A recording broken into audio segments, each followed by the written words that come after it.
کہا جاتا ہے کہ کسی علاقے میں قحط سالی پیدا ہو گئی۔ اس قحط سالی کی لپیٹ میں نہ صرف انسان بلکہ چرند و پرند سب اس کا شکار ہو گئے۔ مویشی مالکان بے حد پریشان تھے۔ اس دوران ایک مسجد کے مولوی نے جمعہ کے خطبے میں نہایت یقین کے ساتھ یہ بات بتائی کہ اللہ کا نام لے کر یعنی بسم اللہ پڑھ کر دریا کو حکم دیا جائے تو وہ بھی نافرمانی نہیں کرتا۔ ایک چرواہا بھی موجود تھا۔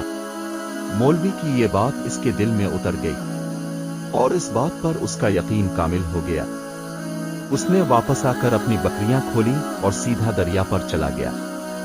اونچی آواز سے بسم اللہ الرحمن الرحیم پڑھا اور دریا کو کہا وہ اپنی بکریاں چروانے کے لیے دوسرے پار جانا چاہتا ہے، اور اسے کہا کہ مجھے اپنے اوپر سے گزرنے دے۔ یہ کہہ کر اس نے اپنی بکریوں کو لیا اور دریا پر چلتا ہوا دریا پار کر گیا۔ دریا کے دوسری طرف کا علاقہ گھاس سے بھرا پڑا ہوا، درختوں کے پتے بھی سلامت تھے کیونکہ کسی کو یہاں تک آنے کی رسائی نہیں تھی۔ اس نے خوب اچھی طرح اپنی بکریوں کو سیر کروایا اور واپس لوٹ آیا۔ پھر یہ اس کا معمول بن گیا کہ وہ بکریاں پار چھوڑ کر واپس آ جاتا اور شام کو جا کر بکریاں واپس لے آتا۔ اس کی بکریوں کا وزن دگنا چوگنا ہو گیا۔ لوگ چونک گئے اور اس سے پوچھا کہ وہ اپنی بکریوں کو کیا کھلاتا ہے۔ وہ سیدھا سادھا اور صاف دل نوجوان تھا۔ اس نے صاف صاف بات بتا دی کہ جناب میں تو بسم اللہ الرحمن الرحیم پڑھ کر دریا پر چل کر اپنی بکریاں دوسری طرف چروانے لے جاتا ہوں۔ یہ بات سب نے سنی مگر کسی نے اس چرواہے کی بات پر یقین نہیں کیا کیونکہ یہ ناقابل یقین بات تھی۔ مگر بات ہوتے ہوتے مولوی صاحب کے پاس پہنچ گئے۔ مولوی صاحب نے اس چرواہے کو بلایا اور سارا ماجرا پوچھا۔ اس چرواہے نے مولوی صاحب کو ہی حوالہ بنا لیا کہ مولوی صاحب میں تو آپ کا شکریہ ادا کرنے والا تھا۔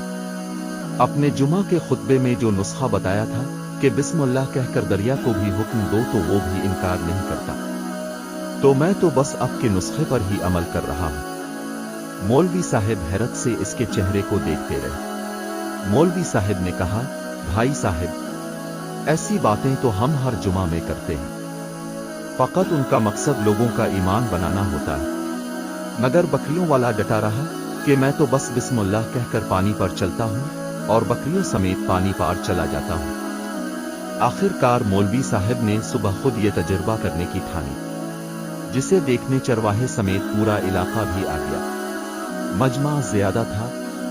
مولوی صاحب نے ایک دو بار سوچا کہ انکار کر دوں کہ کہیں ڈوب نہ جاؤں، مگر وہ جو مولوی صاحب کو کندھے پر اٹھا کر لائے تھے اب بھی جوش و خروش سے اللہ اکبر کے نعرے لگا رہے تھے اور مولوی صاحب کے حق میں تعریفیں کر رہے تھے۔ آخر کار مولوی صاحب نے اپنے ڈر کو دور کرنے کے لیے ایک رسا منگوایا۔ پہلے اسے ایک درخت کے ساتھ باندھا، پھر اپنی کمر کے ساتھ باندھا، پھر ڈرتے ڈرتے ڈھیلا ڈھالا بسم اللہ پڑھا اور دریا پر چلنا شروع ہو گئے۔ مگر پہلا پاؤں ہی رکھا تھا کہ پانی میں گر گئے۔ مولوی صاحب ڈوبکیاں کھانے لگے اور پانی کے بہاؤ میں بہنا شروع ہو گئے۔ لوگوں نے کھینچ کھینچ کر باہر نکالا۔ مولوی صاحب کی اس حرکت نے چرواہے کو پریشان کر دیا کہ مولوی صاحب کی بسم اللہ کو یہ کیا ہو گیا ہے، کیونکہ اس کا یہ روز کا معمول تھا۔ اس کے اپنے یقین میں کوئی فرق نہ آیا۔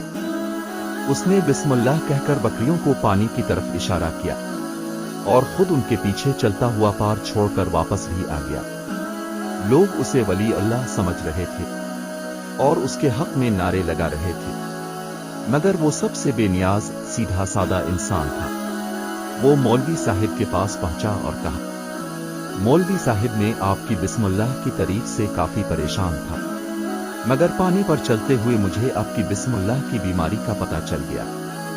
اس چرواہے نے درخت سے بندھی رسی کی طرف اشارہ کیا اور کہا، مولوی صاحب یہ ہے آپ کی بسم اللہ کی بیماری، آپ کی بسم اللہ کی برکت کو یہ رسہ کھا گیا۔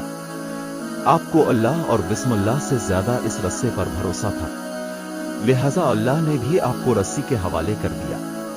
پھر کہنے لگا، مولوی صاحب آپ بھی کمال کرتے ہو، میں نے آپ کے منہ سے سنا اور یقین کر لیا اور میرے اللہ نے میرے یقین کی لاج رکھ لی، مگر اپنے اللہ کا کلام سنا مگر یقین نہیں کیا، لہذا آپ کو اللہ نے رسوا کر دیا۔